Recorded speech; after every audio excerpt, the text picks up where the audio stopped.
아침을 여는 말씀.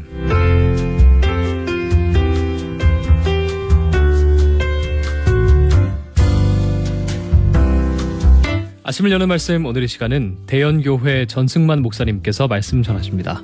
은혜의 시간 되시기 바랍니다. 방송하는 여러분 안녕하세요. 오늘도 삶의 현장에서 말씀으로 한 주를 시작하시는 여러분들의 삶에 하나님의 은혜와 평강이 함께 하시기 바랍니다.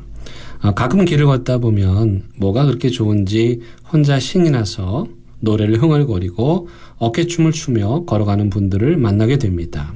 그래서 의아한 마음으로 가까이 가서 보면 그분들의 귀에 무선 이어폰이 꼽혀 있는 것을 발견하게 됩니다. 그제서야 왜 그분들이 그렇게 했는지 이해하게 되죠. 그분들은 제가 듣지 못한 음악을 듣고 있었던 것입니다. 도널드 메서라는 분이 선교와 관련된 자신의 책 첫 문장에서 이렇게 말했습니다. 음악에 맞춰 춤을 추는 사람들은 음악이 들리지 않는 사람들에게 미친 사람 취급을 받는다. 다시 말하면 음악이 들리지 않는 사람들에게 춤을 추고 있는 사람들은 그저 미친 사람으로 보일 뿐이라는 것입니다.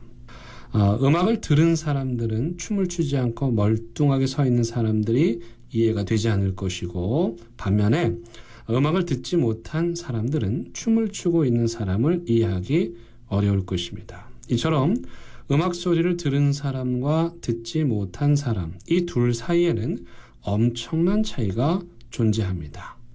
열왕기하 7장에 보면 하늘에서 들려온 하나님의 음악 소리를 듣고 그 소리에 맞춰 춤을 춘 사람들이 나옵니다.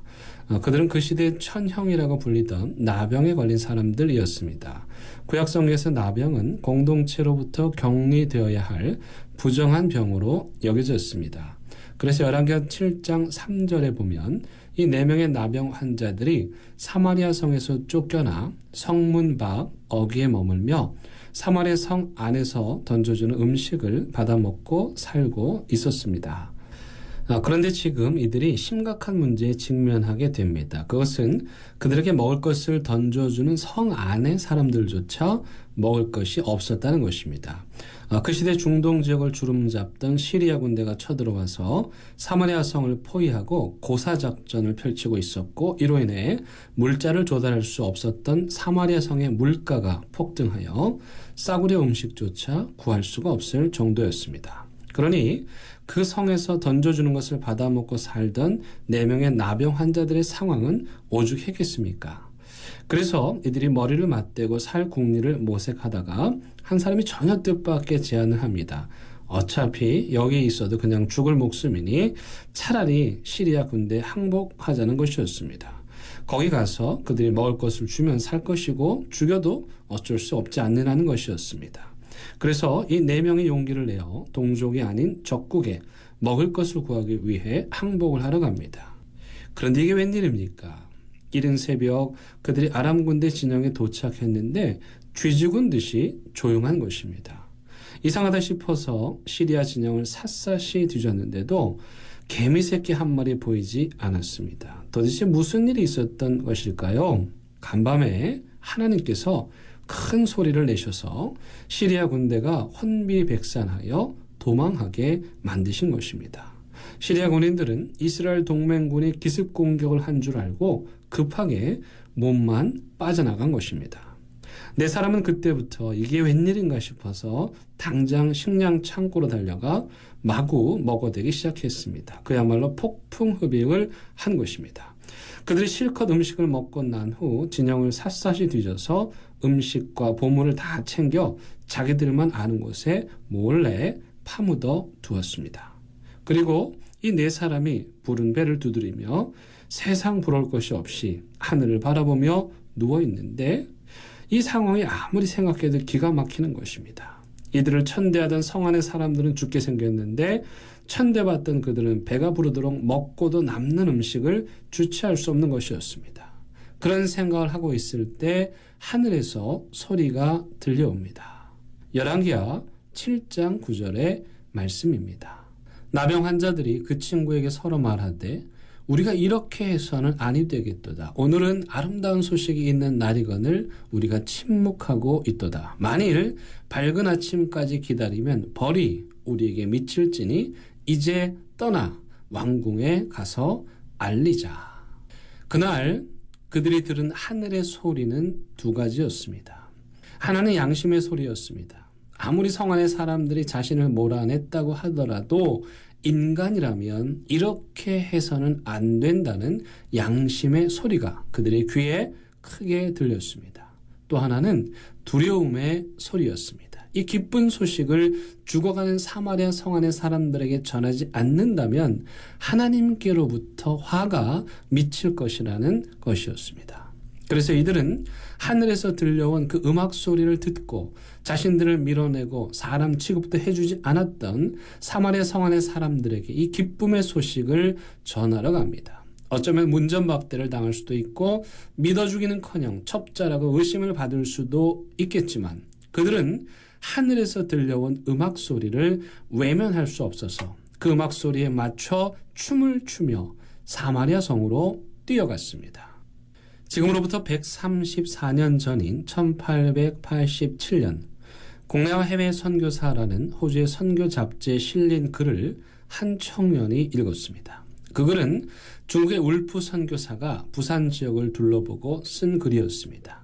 그 당시 부산은 본문의 사마리아 성의 상황과 크게 다를 것이 없었습니다. 울프 선교사는 부산에 하나님을 모르고 죽어가는 사람들이 너무도 많이 있다는 사실을 안타까워하며 누가 이 영적인 황무지에 복음을 전하러 올 것인가 하고 탄식하였습니다. 그때 그 글을 읽은 청년은 울프 선교사의 탄식을 하나님의 음성으로 들었습니다. 그래서 그 하나님의 음성에 순종하여 부산의 선교사로 오게 됩니다.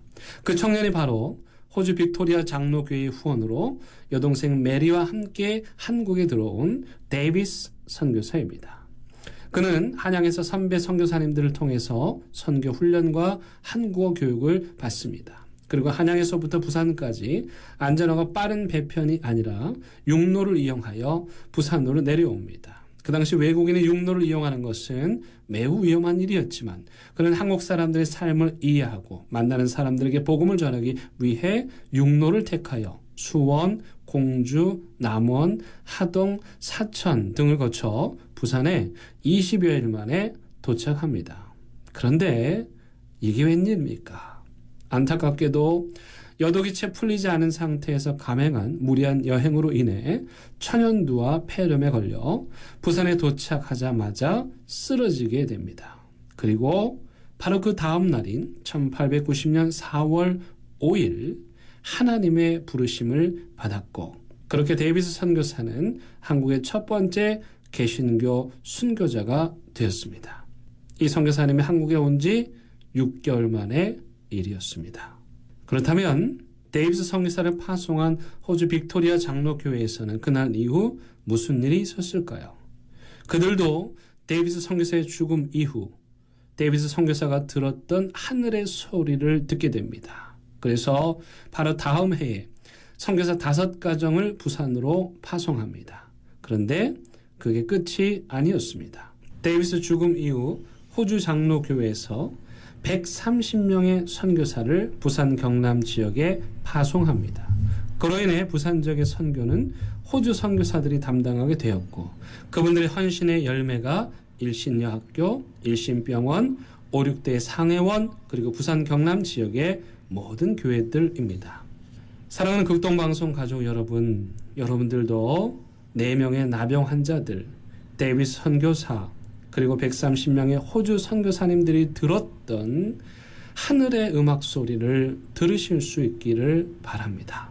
그래서 그 음악 소리에 맞추어 전도와 선교의 춤을, 봉사와 섬김과 사랑의 춤을 추는 아름다운 믿음의 삶을 살아가시기를 간절히 바랍니다.